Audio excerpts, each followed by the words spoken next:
उधर लोक निर्माण मंत्री विक्रमादित्य सिंह ने शिमला में मीडिया से बातचीत की। इस दौरान उन्होंने कहा कि यूपीएस को लेकर सरकार विचार करेगी। उन्होंने बताया कि जब राज्य सरकार ने ओपीएस लागू की थी उस समय यूपीएस अस्तित्व में नहीं था। इसे केंद्र सरकार ने हाल ही में बजट में लागू किया है। अब सरकार इस योजना पर चर्चा करेगी और इसके लाभ हानि का विश्लेषण किया जाएगा। उन्होंने कहा कि इस विषय को कैबिनेट की बैठक में भी रखा जाएगा और मुख्यमंत्री से चर्चा के बाद निर्णय लिया जाएगा। राज्य सरकार का मुख्य उद्देश्य प्रदेश के कर्मचारियों के हितों की रक्षा करना है। सरकार यह आकलन करेगी कि ओपीएस ज्यादा लाभदायक है या यूपीएस, और वित्तीय भार को ध्यान में रखते हुए निर्णय लिया जाएगा।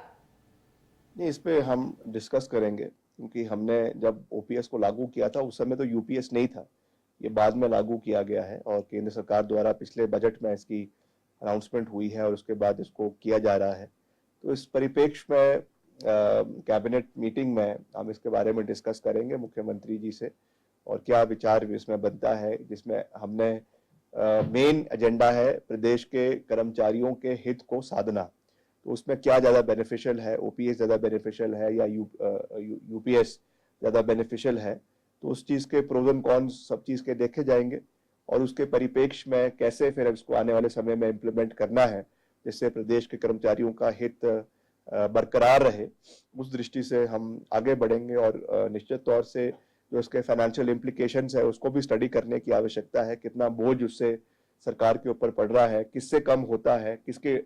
कौन सी स्कीम को अडॉप्ट करने से कम बोझ पड़ता है, इन सब परिप्रेक्ष्य को देखा जाएगा और उसके बाद जो है कैबिनेट और मुख्यमंत्री जी इस पे अंतिम फैसला लेंगे। ये 9,000 करोड़ रुपया अभी तक नहीं मिल पा रहा है, जिसकी डिमांड लगातार 2 साल से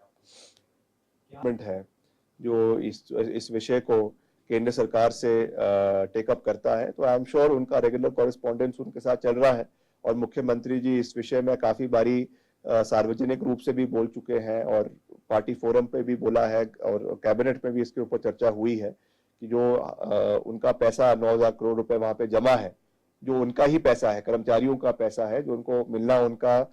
मौलिक अधिकार है, जो सरकार को वापस नहीं दिया जा रहा है, कर्मचारियों को नहीं दिया जा रहा है, तो उस विषय पे कार्रवाई होनी चाहिए। अब किन विषयों की वजह से वो पैसा नहीं दिया गया है वो केंद्र सरकार उस चीज को बेहतर जानती है, मगर मेरा तो ये मानना है कि हर चीज में राजनीति नहीं होनी चाहिए। अल्टीमेटली हम एक फेडरल डेमोक्रेटिक रिपब्लिक में रहते हैं जहां पर राज्य का अपना एक रोल है, केंद्र का अपना रोल है और